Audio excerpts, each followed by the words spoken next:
And I remember there's one day I was looking around, and after driving this guy's Z06 Corvette with 23 miles on it, and he wanted me to go do a burnout in the parking lot in front of all these people.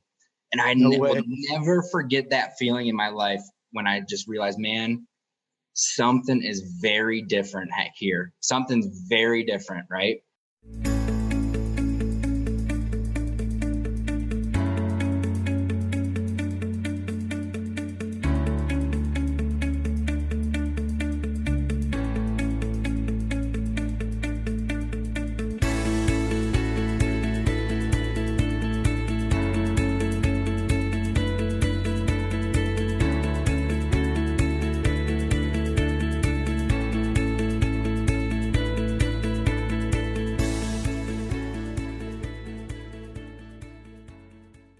If you're watching this on YouTube, make sure you smash that like button and click subscribe.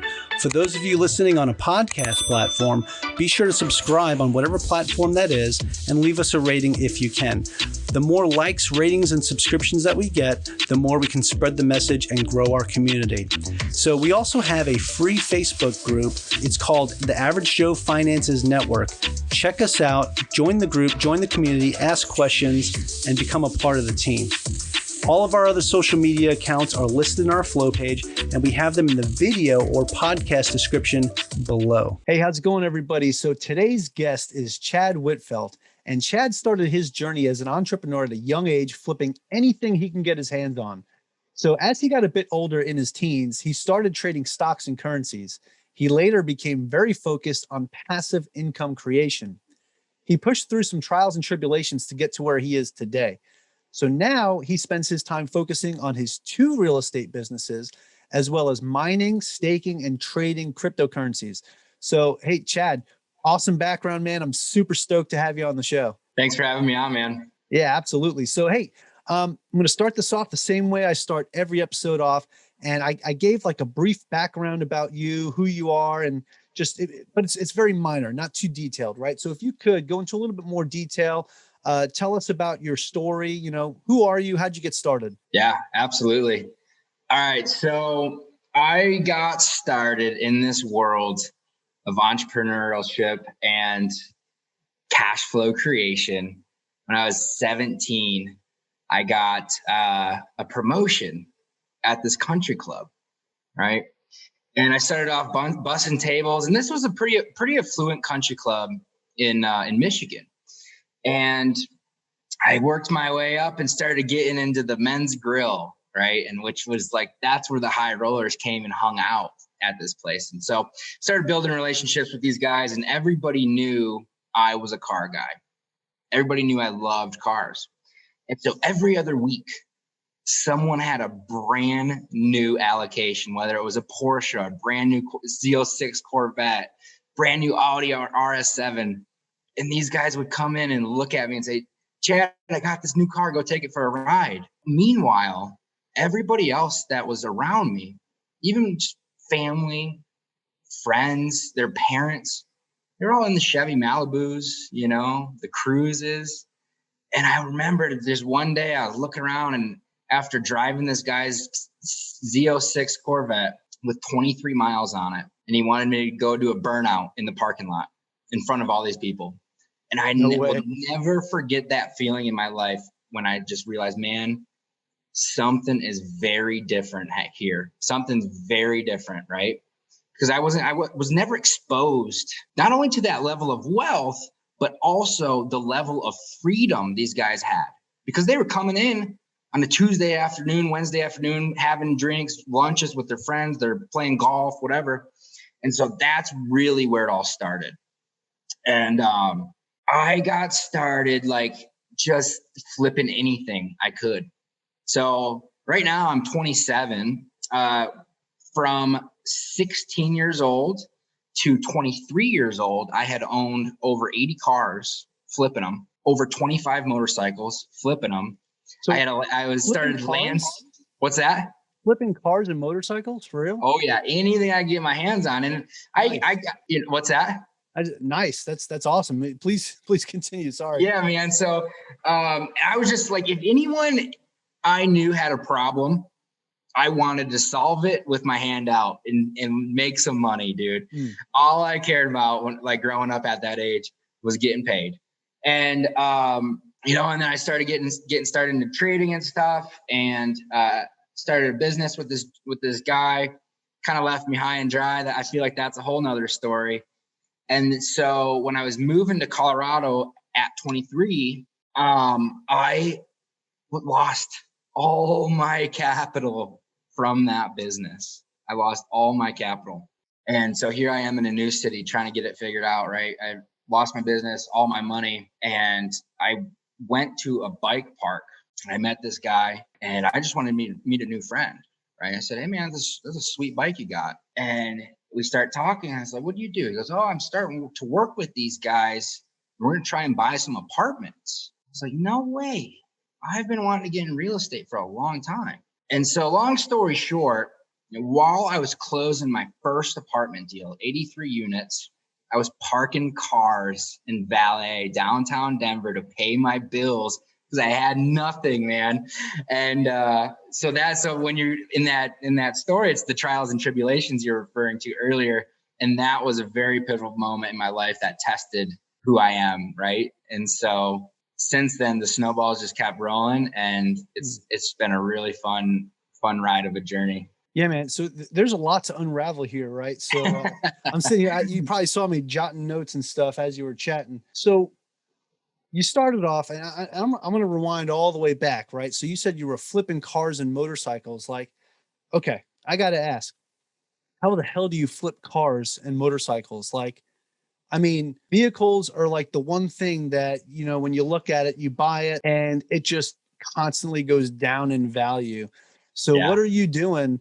Now, actually, before you start, I'll share a quick story with you. So I bought a 2005 F-150 a couple of years ago for $7,000 from a friend of mine, right?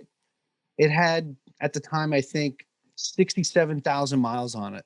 I sold it 2 years later with 72,000 miles on it for $9,000. So I wound up making a $2,000 profit on it. But really, realistically, if you think about it, it's more than that because I was driving it for free for 2 years. So with that being said, that was like luck because truck values went up because, you know, there wasn't that many in inventory in that particular area of Virginia Beach. So that worked out for me. So how the heck did you make a business out of that? Because that was like a one-time fluke for me. Yeah, for sure, man. I was, so it started pretty young. My old man would do the things like change brakes, change oil, change struts. He would do it himself on his car, my mom's car, my sister's car. And so by the time I was like 8 years old, I was out there in the garage wrenching with my old man. So I grew up around cars and motors my whole life, and very, very quickly developed a passion for it to the point where I can go through a car pretty quickly and know if it was a good buy. You know what I'm saying? So, and where I really made the money was in the deal. I made the deal happen. And so I'll tell you a couple things I did at that age that taught me a lot about business is I played to the deal. So for example, since I was young, almost everything I bought, oh yeah, this is my first car. You know, I'm so excited. I've been working so hard and saving up for this car. And so I'd hit people in their sweet spot, you know. And the other thing that I would do, I had a business partner that I did this with. So he grew up same way, right down the block, same story.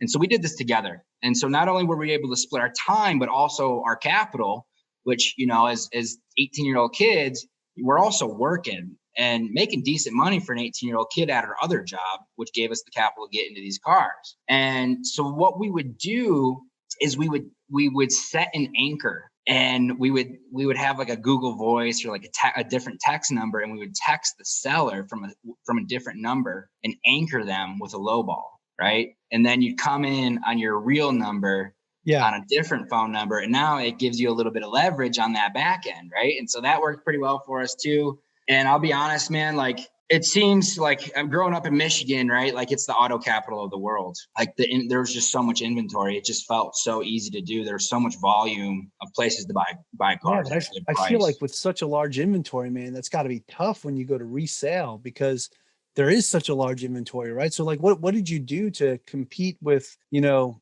all that inventory. Used car sales is pretty easy because people are really, really bad at selling their stuff. They go and take pictures. It's half dark out. They're taking pictures. The car's completely filthy.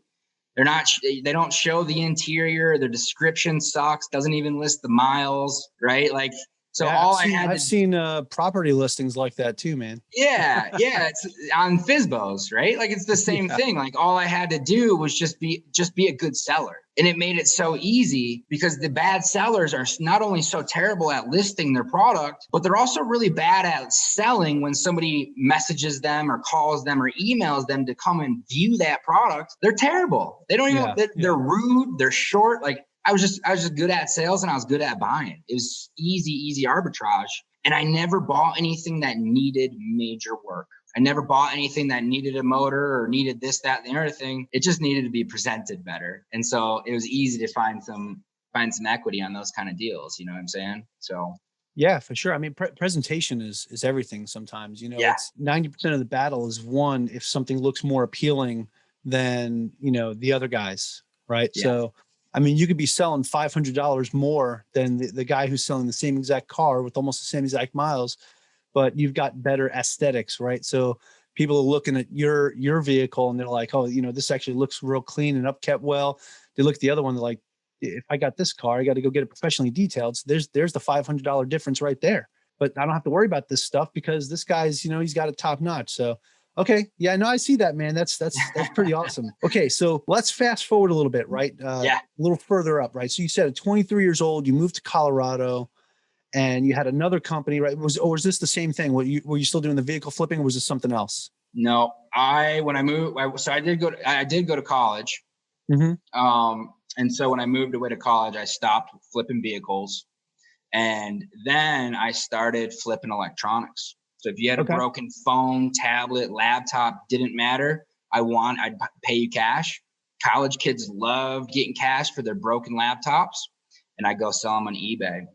I did that for a couple of years, did pretty well with that. And then I got into trading currencies, got pretty good at it, started a business with this guy. And when I was moving, I gave him access to my trading account because there was 2 trades I wanted to take and it didn't make sense. They were like high volatility trades. Didn't make sense to put pending orders or nothing like that.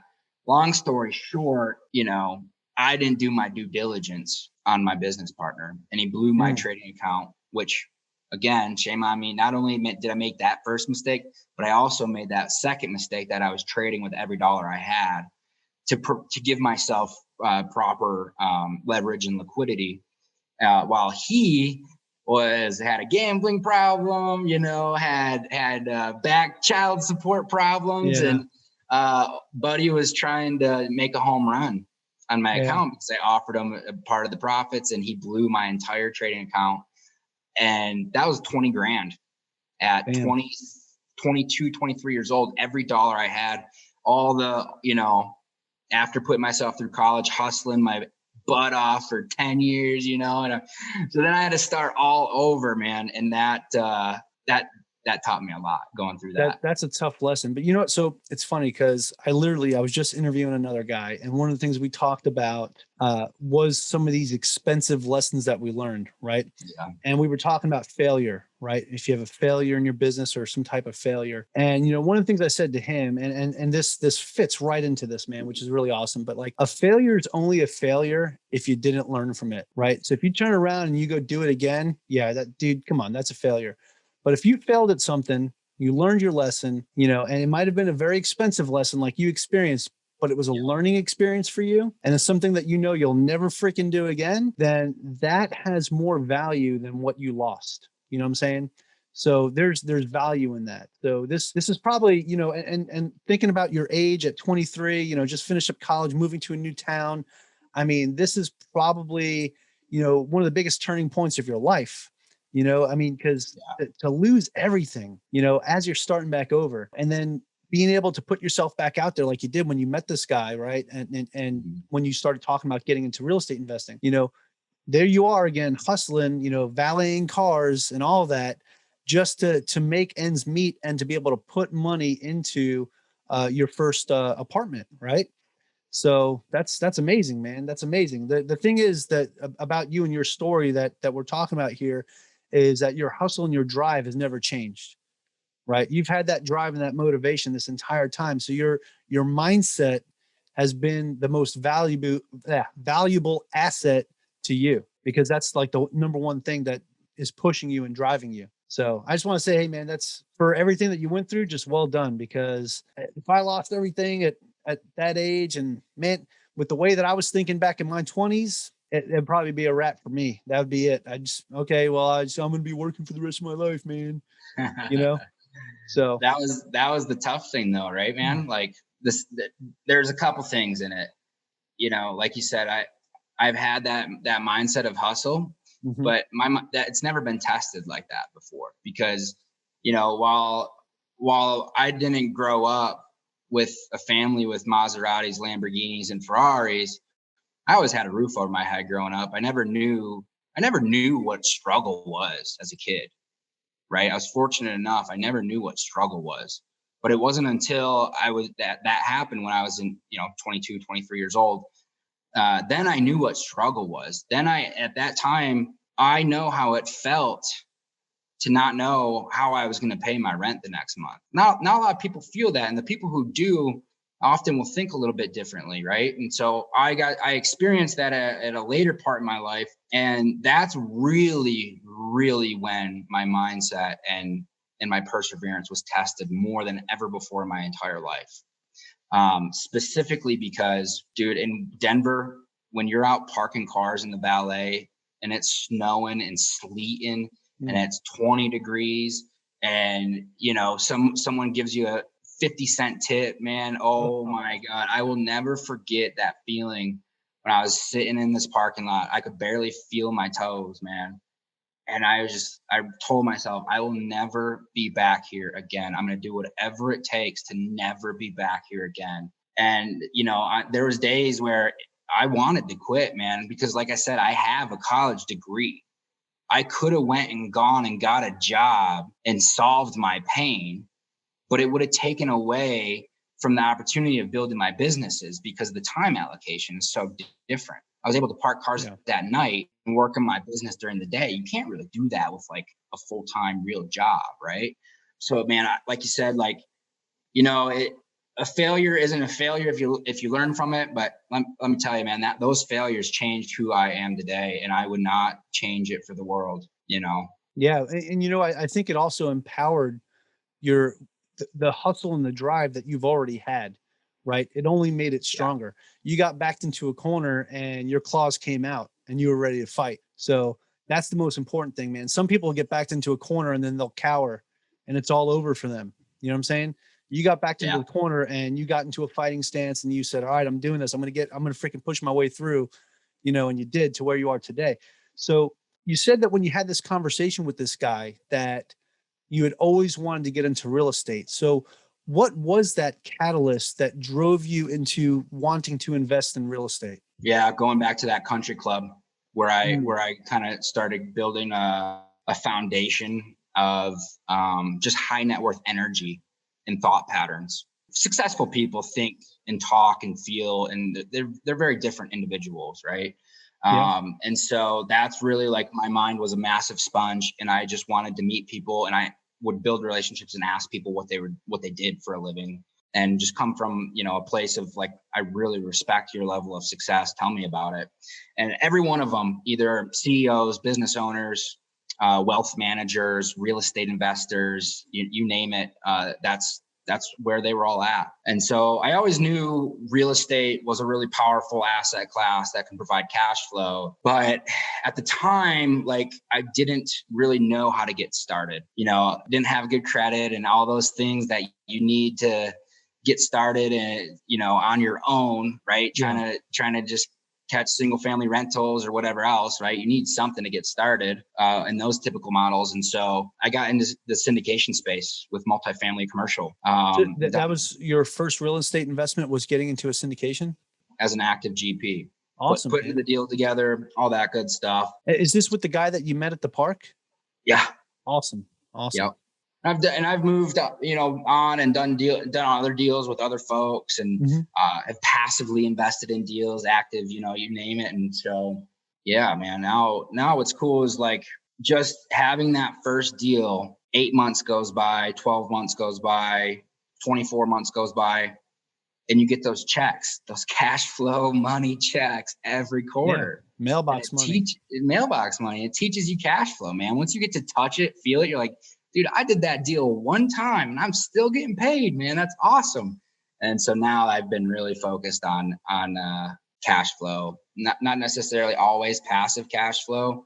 That is certainly, multiple of my income streams, but yeah.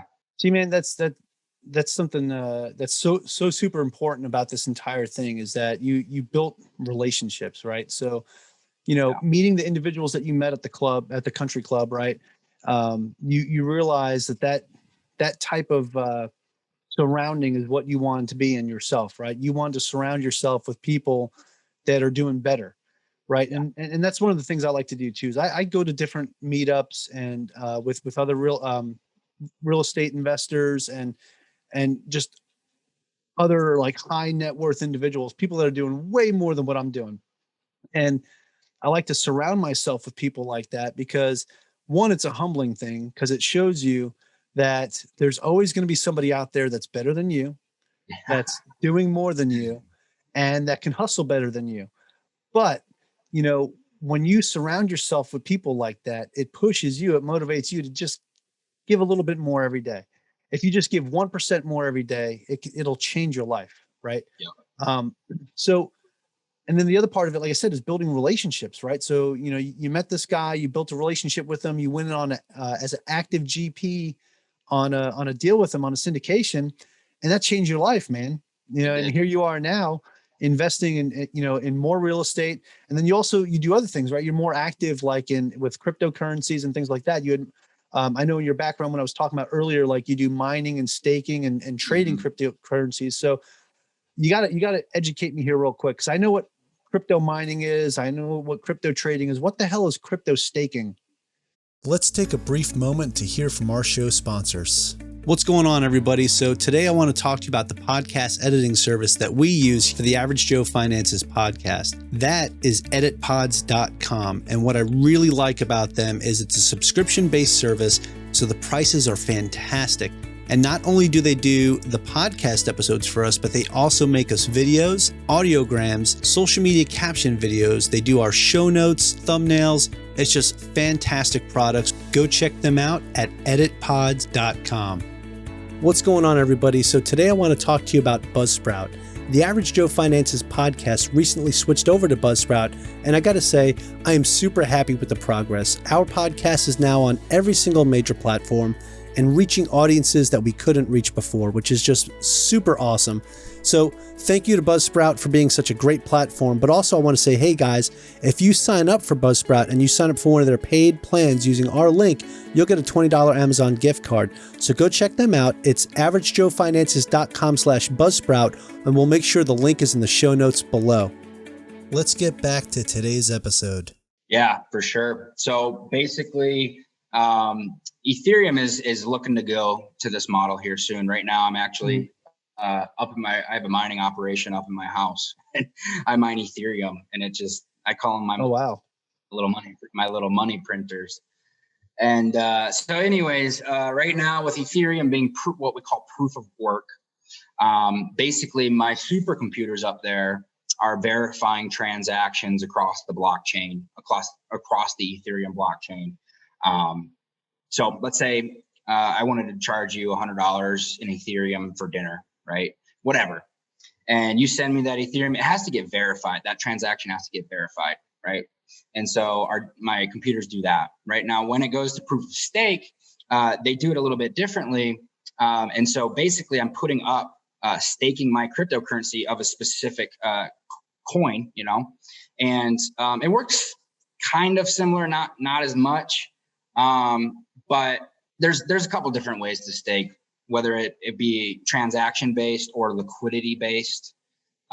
But basically, I'm putting my cryptocurrency on a platform to be provided a specific set APY on said asset. So staking's a little bit harder to explain than GPU mining, but it provides verification across the blockchain transactions. Both of them do.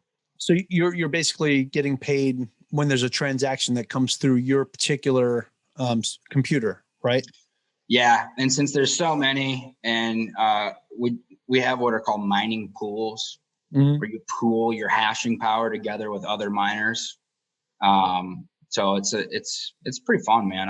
I've really enjoyed it quite a lot. It's funny, like kind of growing up, like a lot of my family and everything, all that we knew really was like you go to college for 4 years and you start working for Ford, Chrysler, being in Detroit, right? And so you come out of college, you're probably making 40, 50 grand a year, maybe. And now I have a freaking computer that runs 24/7 and it makes me that kind of money in a year. And I don't do anything, right? Yeah. So it's just crazy. What's the kind, like, what kind of, are you talking about that's how much you net, like after your expenses, right? Because I know it's eating a lot of electricity, right? So like, how are you paying for that? Like, or is it making like 40 to 50K a year, but you're paying like 20K a year in electricity? No.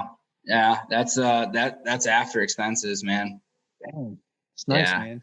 I got it set up pretty good where it like my mining profits automatically get staked on some high APY currencies, and I've got it all set up with different LLCs and all that good stuff. So right on. Yeah. So I was just curious because I didn't know what staking was. Like I've heard of mining cryptocurrency trading, obviously, but never heard of staking. That's why I wanted to ask about that specifically, because that's pretty interesting. It kind of reminds me of like, credit cards, the transaction fees and things like that. It kind of seems similar to that. Is that like a better way to think about it from a crypto noob or a guy that doesn't know too much about it experience? Yeah. So yeah, I mean, when you're staking, you're basically validating a node over a network, right? With your liquidity. Okay. Whereas the GPU, the mining operation, does it with pure computing power. So it's pretty different between the two. Staking's in my opinion, still to this day is a little bit more complex to explain but yeah. So to me, that's I don't know. I guess it's the best way for me to make it work in my head that it's basically like a transaction fee. Right, you're verifying the transaction that goes through. Your computer's verifying it. So I'm a little familiar with blockchain and how it works and how it's it's multiple computers all verifying the same thing to make sure that the actual event happened, right? Versus one transaction going from you to another person. Like it has to go through the entire blockchain, right? For it to be verified. Okay. Yeah, that's about the gist of it, man. That's it for me right there. Yeah. Well, sometimes you don't need to overcomplicate it either, right? Yep. So. Okay. All right, man. So, there was some topics that I wanted to talk to you about. And one of them is something that you called attraction-based marketing and automation. I like automation. Automation's great. I automate quite a few different things in my life and in my businesses as well. So I'd like to know what are you talking about when you're talking about attraction-based marketing and automation? Yeah, for sure. So I'll give you a quick story. When I was stories. So when I was doing my first apartment deal, I met these guys. There's only 2 or 3 of them on this team. I was really quick and early into the group, and basically there's 2 main key components to doing a syndication of an apartment, even self-storage, any asset really. You need a good deal and you need the money. That's it. Those are the only 2 things you need. And to find a good deal, what most people will teach you to go do is start cold calling brokers. Hey, how's it going, John? This is Chad. It's now a good time. You got any deals in Oklahoma? Looking for anything, 80 units above, blah, blah, blah. Well, the trouble with that is John gets called 10 times a day with that same pitch, right? People just like Chad. Everybody. I actually, when I first started, man, I had a broker tell me, Chad, I really appreciate you calling, but I just want you to know you're the 15th person I've talked to today looking for that same deal, right? So he doesn't know me from Adam from Eve, right? He doesn't know who I am. He doesn't know I can close. There's no reason for me to be on top of his list to give me a smoking off market deal, right? And it's the same with money in a syndication. A lot of people are taught, call your aunt, call your uncle, ask who their friends are, go hang around the country club, do this, do that. Well, there's a couple problems with that too. Now you're chasing around money. And two, you can only be at so many events. There's only you can't multiply yourself and be at 30 different events and be on the stage and be the guy that everyone wants to talk to. You just can't. Right. So really the premise of attraction-based marketing is building a thought leadership platform like your podcast, like, Facebook group, YouTube channel, where you can reach a significant amount of people. You need volume, and specifically the exact people who you want to serve. Right. And so in our business, we did a couple different things. Number one, we launched and grew a successful podcast all about real estate investing and just targeted high net worth individuals, and build that platform around it. The other thing that we did is we started hosting events, and that being the person on the stage, being the person on the microphone, being the host, introducing so and so has a lot of power. It really, really does. And so, now what we were doing is we're building this out in a way where we're putting good value, putting education, putting out all these things to give our ideal investor avatar the knowledge, the education, the things that they need to make a proper decision whether they should invest into an apartment or not. Yeah. So now instead of going out and calling Sally and Sue and Joe, right, now they start calling you. Right. And so building the credibility, the authority, and the platform that you can stand on to reach your audience. That's the attraction marketing model. You have yourself out there more, right? So it's like, you're popping up into their head more than, the other 14 phone calls that they got earlier that day. Right. It kind of reminds me so I like what you're talking about because I had, so I'm also a real estate agent, on the side besides being in the Navy. Right. And I actually had somebody reach out to me recently strictly because they listened to my podcast and they said, "Hey, I'm moving out to Hawaii. And I'm looking to get a place out here, and can you help me out?" So things like that. And that wasn't even me trying to go out and find this person. He likes what I'm talking about on the show. He's like, "Hey man, I'd like to talk to you more about this. And can you help me out?" Well, sure I can. I wouldn't say that I have like a great reputation or anything. It's just, but I'm putting myself out there and I'm showing people what I'm doing. I'm trying to be transparent about everything. And, I'm here to help, and that's the whole point of this podcast too, is I want to help other people, by sharing a story like yours, with all the crap that you've been through to get to where you are now. Like this could be the show that's the catalyst for somebody getting that motivation, getting that spark and going out and doing something about it. Right. Because we all find ourselves on certain days or whatever. You're just like, man, I don't know if I want to do it today, Yeah.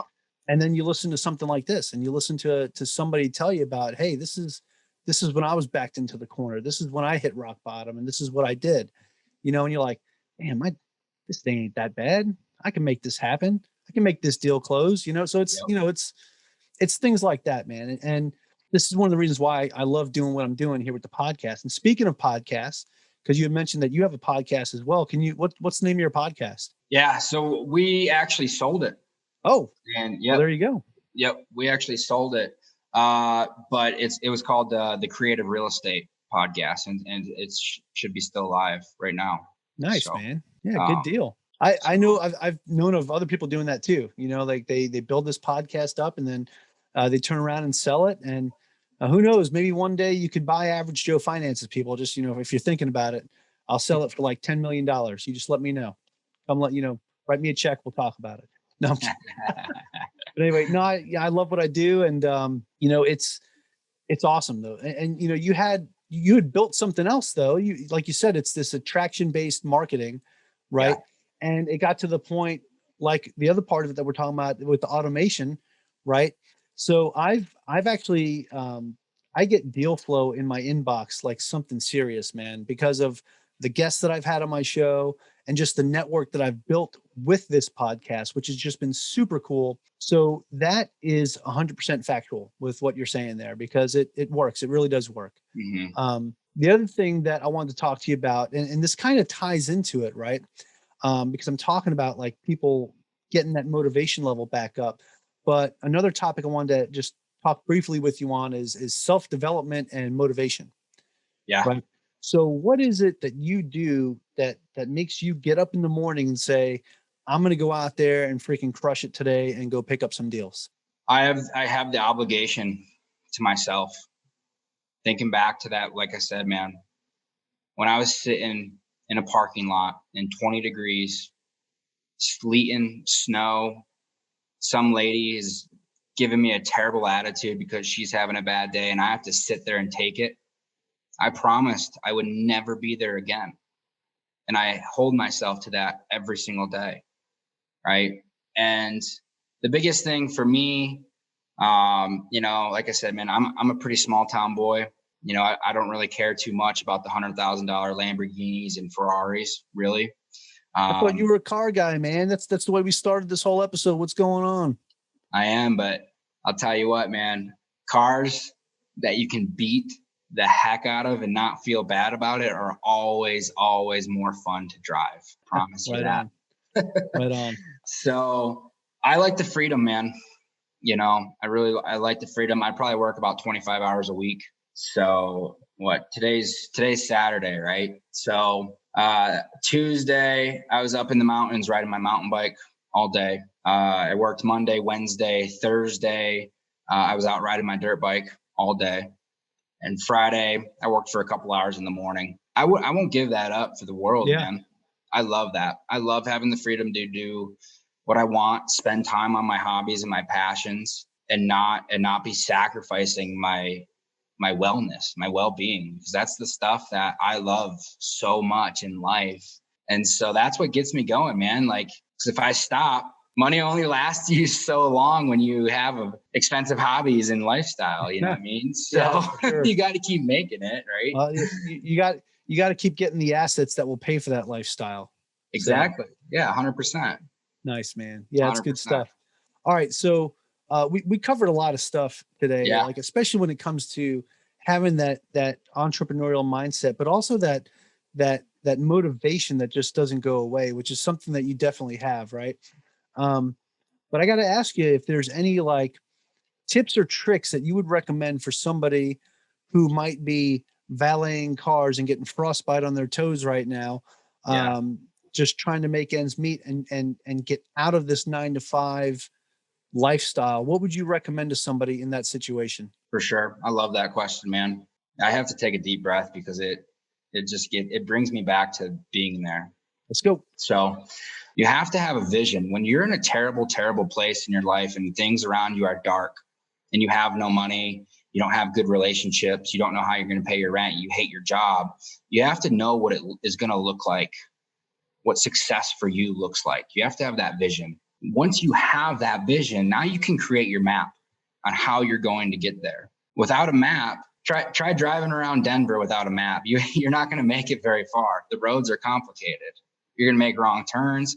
You might go down a one-way street the wrong way, right? So now that when you have your vision and you know where you want to go, now you have to build the map where you need to take your left, where you need to take a right, where to get on the highway and hit the gas, right? Map that out. And what's that going to look like to get to that goal, to get to that vision? And just know today is not tomorrow. Just because you're in a terrible place, you might be in a bad place right now today, doesn't mean you have to be there a month from now, 6 months from now, a year from now. So build that out and take action. And also, man, the biggest thing that I contribute to my success, and not saying I'm like this massively successful guy, but like you got to hang out with people who are winning and people who want to see you win. It was really, really hard for me once I started closing deals to understand that not everybody I had around me genuinely wanted to see me win.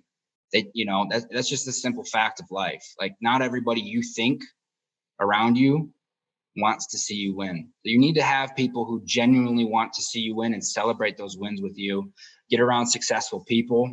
They're going to teach you things. They're going to change the way you think. They're going to open doors for you that you never thought were even there. And I don't know, you might have to bleep this out, honestly, but to be successful, you have to have some balls. Seriously. Like, one of the things I did that taught me a lot, I was on Craigslist. Like I said, I like cars. I was on Craigslist. I saw this guy selling a McLaren P1. I think it's like $120,000 car. I call him up, say, hey man, I saw your McLaren for sale. I was asking him a couple questions. I said, look, man, I can't buy this car. I'm not in that place right now in my life, but I just wanted to call you, and I really respect that level of success you have to be selling a car like this. No lien on the title, blah blah blah, right? And I was telling my buddy this story. He says, man, weren't you scared he would have told you to F off or get lost? And I said, no, man. If I never called him, I would have been in the same place I was before. That guy ended up investing over $500,000 into real estate deals with me, just because I called him about his McLaren. Like, so be bold. Success loves boldness. And so I know that's a ramble. I know that's a massive ramble. No, it's definitely not. You know how many things you said just now that I wrote down? Yeah. Like, be bold, man. Like, take risks. And I mean, that doesn't mean like take a HELOC out on your house and put it on Bitcoin, but take risks on yourself. And the more you have those wins, don't ever forget to celebrate them, because those wins are what build confidence for your next. Hell yeah. No, that's good stuff, man. That entire thing, man, have a vision, figure out what success is to you, create a map to get there. Today is not your tomorrow, right? Mm-hmm. So just because you're suffering today doesn't mean that needs to be your life tomorrow. And success requires boldness, right? You got to be bold. I mean, like I said, man, it was a lot of good stuff to write down with that. What you call a rant, I wouldn't call that a rant. I would call that dropping some knowledge, bro. So no, I get really fired up about it, man. I get so fired up about it, because it's like, I don't know, man. I just, like, it's tough because, like, people ask me, like, how do you get motivated?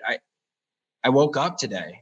I'm alive, dude. I'm breathing. I live in America. I'm alive, bro. Like, how could you not be motivated to make something happen for you today, for your future self and your legacy? Like, there's just not an excuse not to, I'll tell you, one of the things that motivates me is I wake up and I listen to the Average Joe Finances podcast. No, I'm kidding.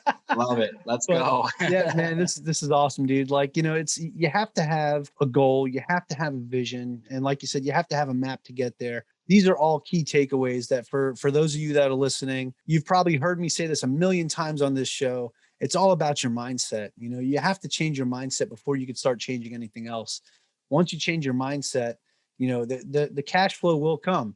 You just got to put the effort in. So, Chad, man, it's been an absolute pleasure. I've got one more thing I have to ask you, because there's people listening right now that are going to want to know more about you besides what we talked about today. So where can people find out more information about you? Do you have a website you can share with us, and social media, anything like that? I do. I tell you what, man, I like when people add me on my personal Facebook before anything. That's a great place to get to know me more on a personal level. And I talk a lot about what I do in my businesses on my Facebook. And I like doing business with people who I'm friends with first. I like having good relationships first. So I don't have any offers to give or nothing to plug. Just add me on Facebook and let's build a relationship and see where it takes us. Awesome, man. So, hey, I'll make sure I have a link to your Facebook in the show notes. So make it easy for people to find you. But if you're just listening and you don't have the chance to go on Facebook, his name is Chad Wittfeldt, and it's spelled Wittfeldt. I'm pretty sure if you go to search for him, he'll pop up. He's in front of a really wicked car with a nice paint job on it. So you'll be able to find him pretty good. So, by the way, I said this before we started recording. For those of you that aren't watching the video and you're just listening, he's wearing a hat that says "Rents Due." Love it. Awesome. Definitely, it's a testament to show, where his mindset is at all times. So, Hey, rent's due not on the first of the month. It's due every single day. There you go. And we're not just talking about paying your rent to live in an apartment. We're talking about, rent on life, the space that you rent while you're living every day. So it's good stuff, man. Chad, it's been an absolute pleasure, man. Thank you so much for taking the time on a Saturday to talk with me today when you could be out dirt biking. My pleasure, man. I'm super stoked to have been on. Really appreciate it. All right, man. Aloha from Hawaii.